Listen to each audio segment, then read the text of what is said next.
မင်္ဂလာပါကျွန်တော်နာမည်ကတော့ TTMT ပါဒီနေ့ဗီဒီယိုမှာတော့ကျွန်တော်ကရှေ့ကတင်လိုက်တဲ့ဗီဒီယိုမှာကျွန်တော် Minecraft ထဲမှာမြန်မာ crafter လို့မျိုးဗျာ YouTuber နဲ့ trade သွားရပါတော့အဲ့ရတော့မထည့်တဲ့လူတွေအတွက်ကျွန်တော်ထင်နည်းကိုပြောပြပေးပါမယ်ဒီခေတ်ကျွန်တော် YouTube လေးကိုတော့ပါမယ်ကျွန်တော် YouTube ရဲ့ရောင် YouTube Chess Bar မှာကျွန်တော်မြန်မာcrafter YouTuber trade ဆိုတဲ့ကောင်းလေးပေါ့နော်အဲ့ကောင်းလေးကိုရိုက်ချလိုက်ပါပြီးတော့မြန်မာ crafter ဗီဒီယိုလေးကိုဝင်လိုက်ပါမယ်တရားနဲ့တော့ trade ကြ Okay ကျွန်တော်ဒီမှာအောက်က description ကိုနှိပ်ပြီးတော့ဒီမှာ download လေးရှိပါတယ်အဲ့ကောင်းလေး video လေးခံပြီးတော့အဲ့ကောင်းလေးကိုနှိပ်လိုက်ပါကျွန်တော်တော့ထောင်းရဆိုတော့ထောင်းမပြတော့ပါဘူး bro အစီအပြေး video လေးတစ်ခုခံပြီးတော့ထောင်းလိုက်ပါလို့ရှိရင်ကျွန်တော်ဒီဇက်ခိုင်ပါဆိုရက်အလေးတစ်ခုလိုပါမယ်ဒီကောင်လေးကိုကျွန်တော် Play Store ပါလဲတွားထောက်လို့ရပါတယ် Okay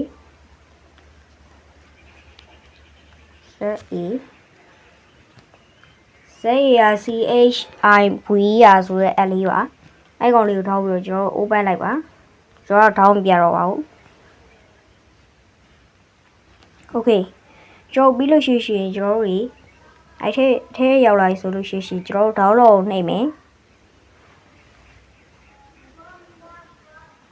လို့ရှိရင်ကျွန်တော်စနာထောင်းခဲ့ရပေါ့နော်ဒီကောင်လေး YouTuber trade OB ဆိုတဲ့ကောင်လေးကိုကျွန်တော်ဖိထားလိုက်ပါဒါတော့ကျွန်တော်ပြောပြီးသားပေါ့ဒါတော့ကျွန်တော်ရိုက်ပြီးသားမှာပေါ့နော်ညတူဆိုလို့ရှိရင်တို့ကဒီပါဇက် IP ဆိုတဲ့ကောင်လေးရှိအဲ့ကောင်လေးကိုဖြတ်ပါဒီရှေ့က full stop လေးထိပါဖြတ်လိုက်ပါကျွန်တော်တော့ဖြတ်ပြီးသားမှာပါဟေးကျွန်တော်ပြလို့ရှိရင်အဲ့ကောင်လေးကိုချက်ထောက်လိုက်မယ်ပြလို့ရှိရင်ဘေးကမြားလေးကိုနှိပ်လိုက်ပါမယ်ဟေးပြီးတော့ဒီမှာ Minecraft ပေါ်လာလိမ့်မယ်အဲ့ကောင်လေးရွေးပြီးတော့ always လေးကိုနှိပ်လိုက်ကျွန်တော်တော့နှိပ်ပြတော့ပါဘူးကျွန်တော်နှိပ်ပြတော့ပါဘူးကျွန်တော်က down ပြီးသားမလို့ပါโอเคကျွန်တော် Minecraft ကိုရောက်လိုက်ဆိုပြီး play feature လေးကိုနှိပ်ပါမယ်ပြီးတော့ crane new wall နှိပ်ပါမယ် crane new wall ကိုထပ်နှိပ်ပါပြီး Bro Fire စောကျင်လာလား credit စောကျင်လာလားအဲ့ဒါရွေးပြီးလို့ရှိရင်ကျွန်တော်အောက်ကိုသွားပါမယ်ဒီအောက်လေးမှာပေါ့နော် behavior ပတ်ဆိုတာရှိပါတယ်အဲ့ကောင်လေးကိုနှိပ်လိုက်ပါပြီးရှိရင်ကျွန်တော်စောတော့ထိခဲ့တဲ့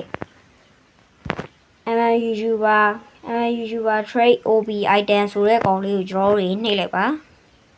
အဲ့ကောင်လေးကို online ပေါ့နော်ပေါင်းလေးဘီနာအပေါင်းလေးနှိပ်လိုက်ပါခုရောက်သွားပါပြီရောက်သွားပြီဆိုလို့ရှိရင်တော့ brother ကို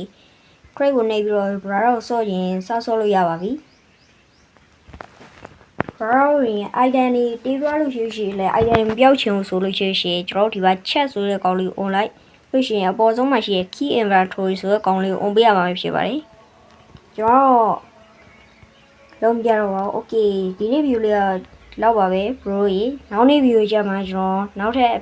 ရိုနေတောင်းပြအောင်မလဲဘာရိုနေတောင်းနေပြောပြအောင်မလဲဆိုတာကျွန်တော်လာပြီးတော့မေးလို့ရပါတယ်အားလုံးပဲဘိုင်ဘိုင်ပါ